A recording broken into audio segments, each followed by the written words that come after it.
When telling a story, the use of perspective and its scope determines how you come to understand the narrative. When you're telling a story in a game or movie, the camera and the character is that perspective. Spec Ops: The Line uses a third-person omniscient perspective view of events, focusing on the main character, Martin Walker. Walker is an unreliable narrator where the game becomes a large series of flashbacks of interactive events. Apparently, the use of fades to black denotes memory, and fades to white denote hallucinations or lies, but this is never told to the audience and has to be researched online. In interviews, you discover this intent by the creators for what those two cinematic techniques are used for, so there's no opportunity for us to understand what exactly is real or hallucination until a reveal later. This is how not to tell a story where events aren't as they appear, and a reveal near the ending tells us the truth, especially when told to us by a hallucination by a character whose mental state is obviously questionable. Even the use of camera trickery or lying has to be clear. So fuzzy shapes, shadows, light, all of that has to be consistent with our understanding of optics and physics and what exactly the scene is trying to depict. Sadly, this narrative is broken, leaving the audience completely lost as to what exactly happened, as opposed to giving a definitive understanding with multiple interpretations. The biggest question to all of this is, did Walker actually die in the chopper crash at the beginning of the game?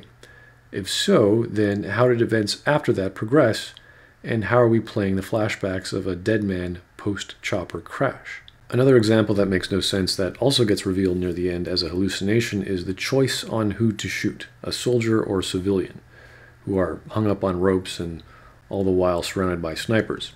If you shoot either, the game continues. If you try to stall or leave, Adams, one of your squad, gets shot, and eventually Walker gets shot.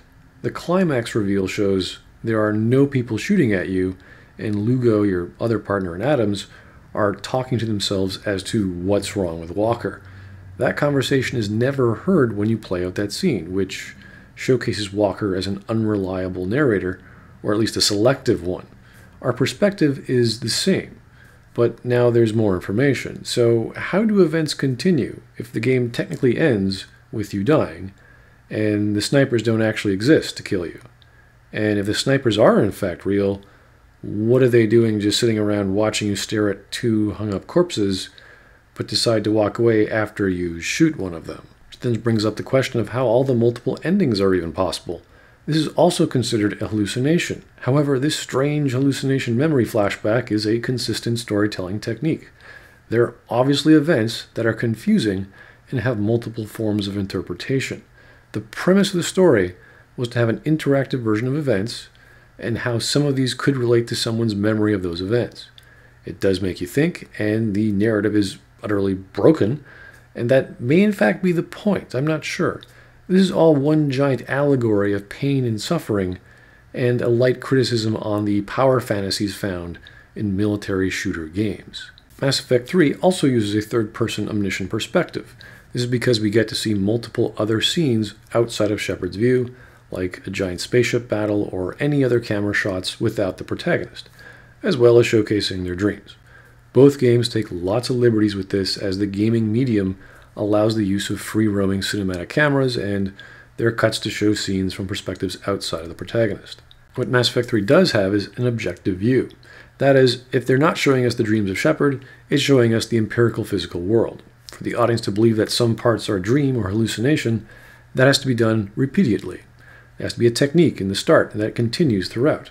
That's why we know the dreams are dreams. Additionally, there should be an explanation or a reveal that this weird repeating dream was actually a dream or something else. We get a simple showing when we see Shepard waking up. In Spec Ops: The Line, this reveal is the climax with the Conrad encounter. This type of big reveal is consistent with various other stories, such as movies A Tale of Two Sisters and The Sixth Sense, and in games like Link's Awakening, whose reveal happens about halfway, or the ending of Super Mario Bros. 2, which the whole game was a dream. Though Super Mario Bros. 2 is a narrative-light game, it has various nods to a subworld or other world existing within the physical world. So all this says nothing of the fantastical physical worlds existing within or along the normal world in, let's say, the Persona series, or the use of mind control or other such distortions of reality or events. Or the entire murder mystery genre, where We're constantly unsure of what exactly happened as new information becomes revealed from various perspectives. The point of all these techniques is to use perspective to give us greater understanding, not less. Certainly, it can be used to confuse the audience, as multiple tellings of the same event can occur, but ultimately, a reveal must be present. Use of lore to explain a fantastical or dream world must be established. There are established ways to do things to alter our perspectives in various genres and various media. The camera is an objective viewer, and what the narrative is showing us. We doubt it when the lore grants us a reason to do so. Dreams or fantasy worlds are interpretive, unless the lore tells us certain dreams or fantasy worlds have empirical elements or causes or are just actually real. Third-person omniscient perspectives are empirical, unless it's revealed they're not, or repeated media techniques like flashbacks bring them into question. This works best when a distortion of reality is part of reality, like a second reality world, like in Persona, or when it's part of a game mechanic, like the insanity meter in Eternal Darkness. It's even more effective when it empowers a player by having multiple endings to a story from various perspectives with branching paths, like in Chrono Trigger, where you can take on different characters and subplots and have different endings to that narrative.